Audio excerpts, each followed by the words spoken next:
It's Don here from the board. Thanks for coming along and checking out this video.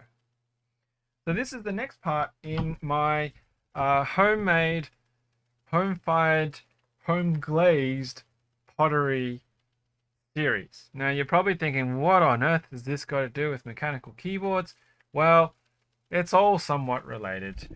If you haven't seen the previous parts, you should probably go watch them, and therefore you'll know what I'm talking about. But the linkage here is about making ceramic things for mechanical keyboards.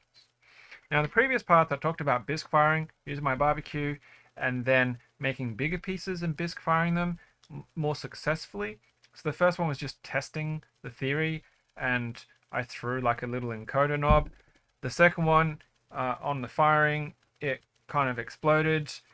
On the third one, I made a 1U switch tester holder, as well as a artistic representation of a Pottery dome, plus a little pot and like a bowl thing that actually ended up with a hole in the bottom of it, and I fired them, which left us up to where we are now on ash glazing. And I gave a really quick, simplistic rundown of ash glazing, which is you just take wood ash from stuff that's been burnt, you mix it with clay, you form a glaze mixture, a slurry or a solution, you coat your ceramic with it, and then you fire it, and hopefully you come out with something that has a glaze. So I tried that. Let's have a look at some pictures, shall we? So here is all the bits and pieces that I covered with the ash glaze. Now you can see the ash just sitting around, and I just literally took it out from the bottom of the ash bucket of my home barbecue. It was a mix of, charcoal, ash from coconut briquettes, as well as lump charcoal, which was Australian hardwood lump charcoal. And you're meant to weigh it out and get certain ratios, but you see, different people have different recipes that they recommend and experiment with. Well, I was just going to gun ho it anyhow for a proof of concept. So I just eyeballed it, roughly the same amount of powder, in with a bit of water, mixed it up. The problem was I didn't have a sieve, and I didn't sieve it, so I only had super fine ash, which meant my mixture was quite lumpy. Is probably the best way of describing it. And you can see that it's quite lumpy. Interestingly, the color of the ash mixture was different while I was applying it. So, I applied it, some of them I dipped it and rolled it around in it, and you can see, despite the fact that, they were still a little bit damp, the different thicknesses are applying different color to them.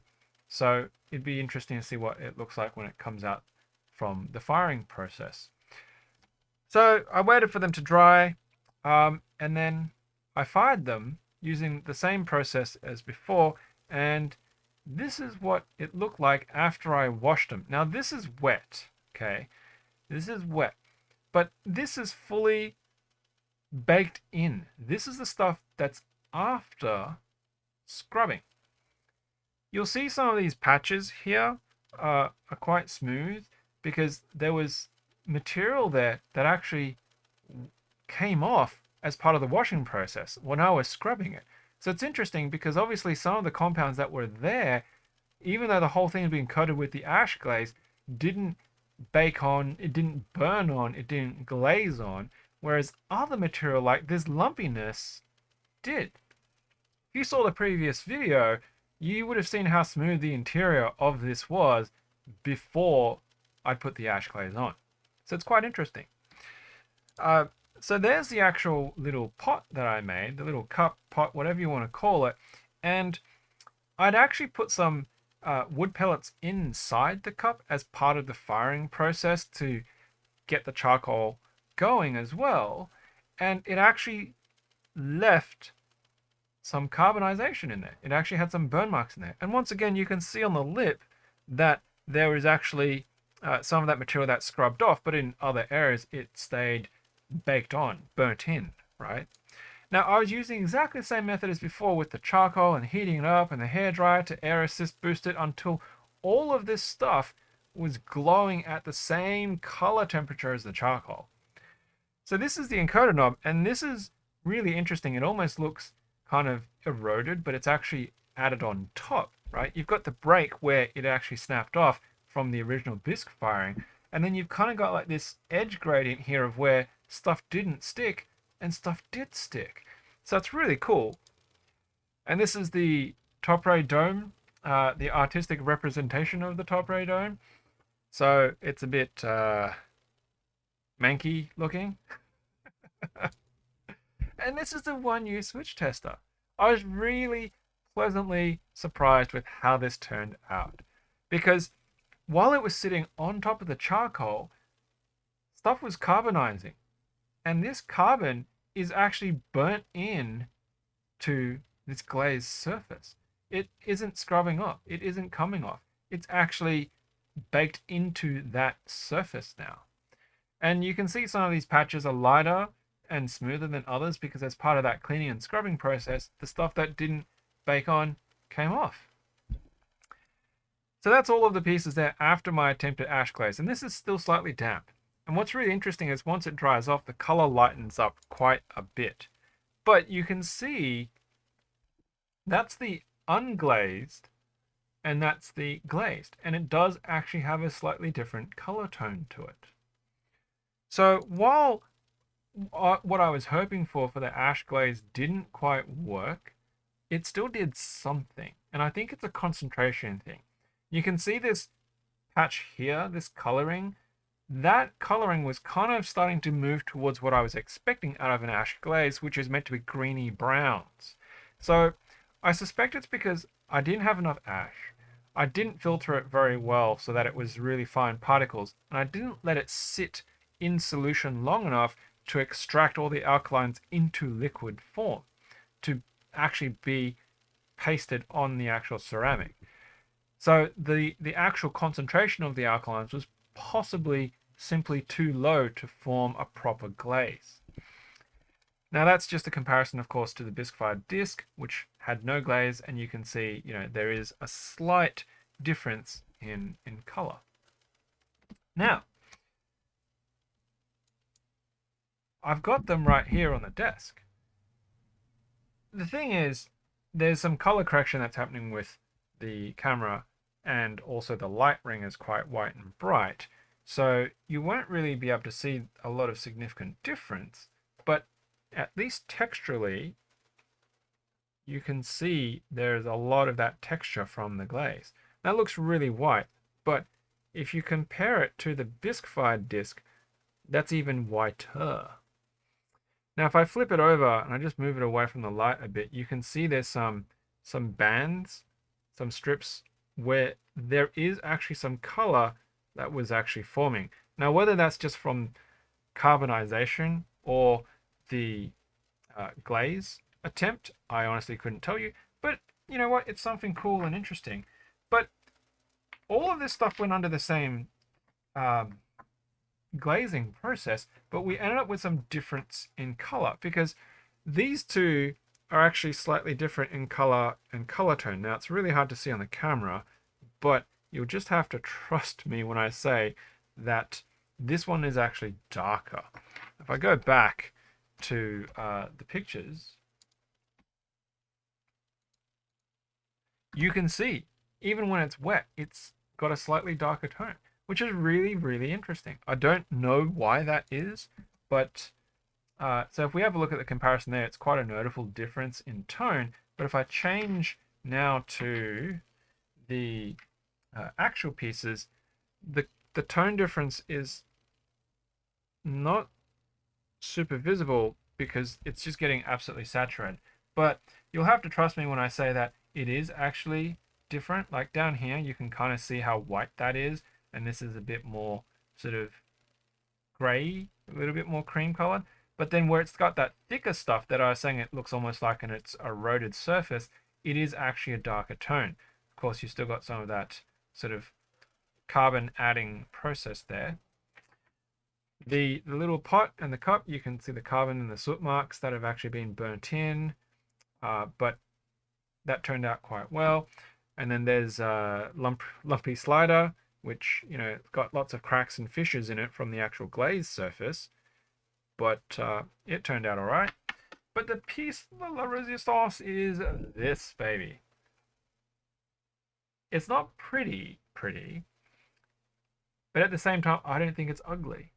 And I am absolutely enamored by it because, you know, these black spots, like if I rub my finger on it, there's no black coming off it, right? So it's not soot. It's actually been burnt into it, as I mentioned. And trying to get the focus on it, it's this really lovely kind of like speckling in it. It's very, very natural. Yeah, the underside of it still has that sort of coloring that I mentioned before, that slight coloring, and it's also got that speckling around it too. So I'm super happy with how this 1U tester came out. Of course, it's very unique. It's a one of a kind. There's no way I'd be able to reproduce that pattern, even if I made more of them, but that's part of the firing process. There's a certain uniqueness about it. I don't know if I want to try and cover this with anything, because right now texturally it's quite rough, but I could potentially, you know, give it some beeswax or something like that and buff it in. It might give it some shine, but it might lose some of that textured look all at the same time. But the most important part about this is, does it still work? And the answer is yes, but I did take a file and knock off some of the small lumpy bits that were on the inside from the glazing process, and it still works. If you make your measurements right with a little bit of adjustment, it'll be okay. Now there's like this little hairline crack that you can kind of see that's running up there. It hasn't made its way all the way through, but you know, this, like, there's a little bit of cracking there, but I don't know if that's just surface cracking from the glaze or if it's actually in the ceramic itself. Same as the bottom, I don't know if that's from the surface glaze or the actual main body, but it works.